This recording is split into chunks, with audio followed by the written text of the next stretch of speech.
kita. Namun saya ingin mengutip apa yang disampaikan oleh Umar ibn al-Khattab radhiyallahu anhu tentang hak asasi anak, ini hak dasar yang beliau menyebut ada 3. Jadi ceritanya begini, ini sambil cerita ya.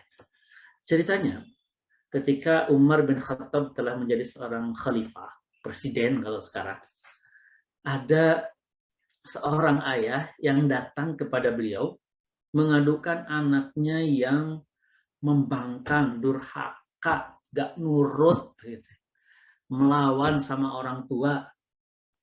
Pokoknya ayahnya itu nyeritain yang jelek-jelek tentang anaknya. Umar bin Khattab kemudian melakukan klarifikasi. Dipanggilnya si anak. Anaknya sudah mulai remaja saat itu. Anak itu bertemu dengan Umar bin Khattab. Karena dia tahu dipanggil oleh khalifah nih. Dan dia tahu di situ ada bapaknya. Kayaknya bapak saya ngaduin saya nih gitu. Dia tahu, dia nyadar. Kemudian anak itu sebelum ditanya, dia nanya duluan. Ini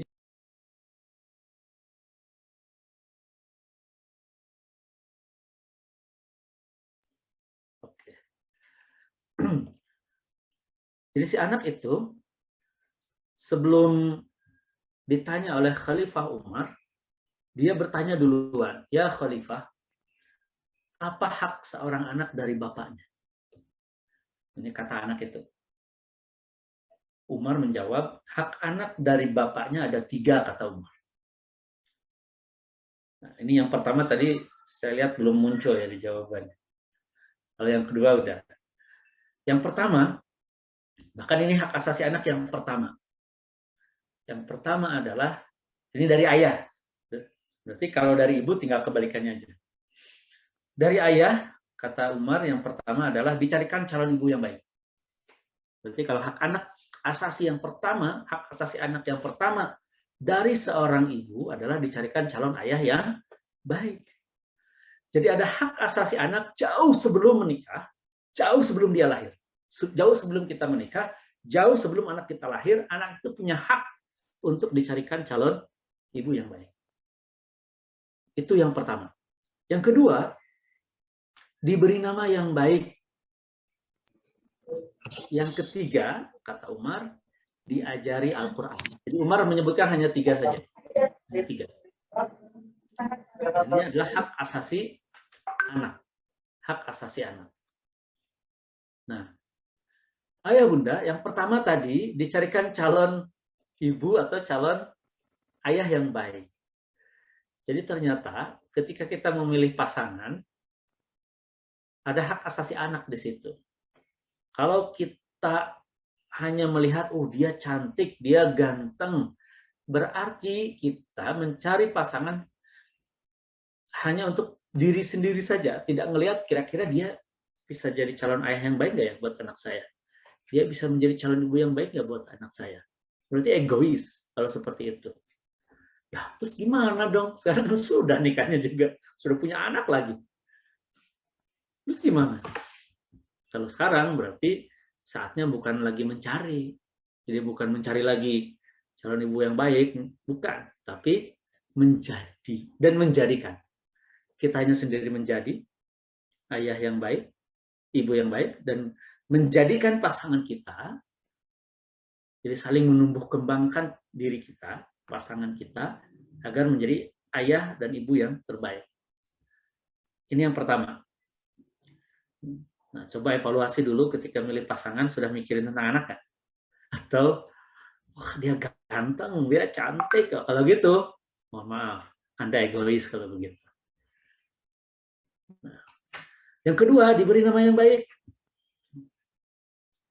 Karena nama adalah doa.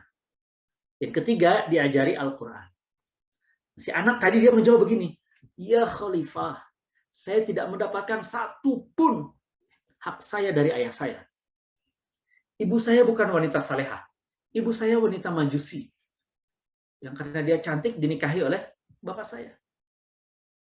Saya juga tidak diberi nama yang baik, Jolan atau Jolan, yang artinya itu kumbang kelapa.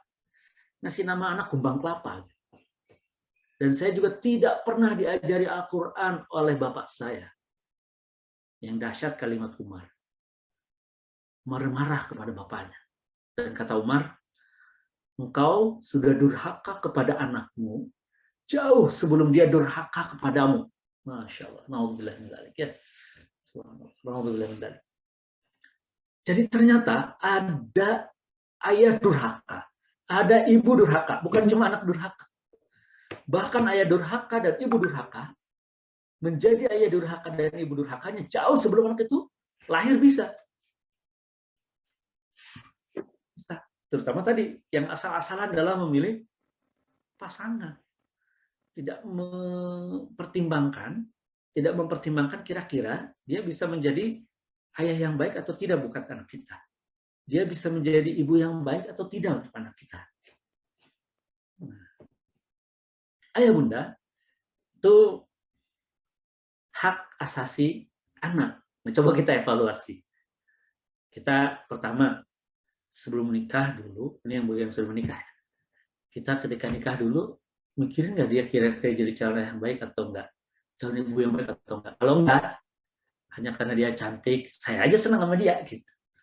Nggak melihat sisi agamanya, gimana dia berinteraksi dengan anak kecil dan sebagainya, misal artinya dia sebagai ibu dan sebagai ayah dari anak kita nanti. Berarti kita egois. Berarti kita sudah menjadi ayah durhaka, ibu durhaka jauh sebelum anak kita lahir. Kedua, ketika memberi nama. Ketika memberi nama. Coba anak-anak kita sekarang tahu nggak artinya apa? Kalau wah itu namanya keren aja tuh ada di TV, kayaknya keren lah, gaul gitu. Jadi kalau jadi nama artis nggak memalukan, keren. Tapi artinya nggak tahu. Hati-hati, hati-hati. Cek dulu. Kalau kita sendiri nggak tahu artinya dan nggak jelas apa itu artinya, mending diganti aja namanya. Rasulullah Shallallahu Alaihi Wasallam seringkali mengganti nama sahabatnya ketika artinya buruk terutama. Ketika artinya buruk diganti. Dan dalam konteks administratif sekarang kan tinggal ke pengadilan bisa untuk ubah nama.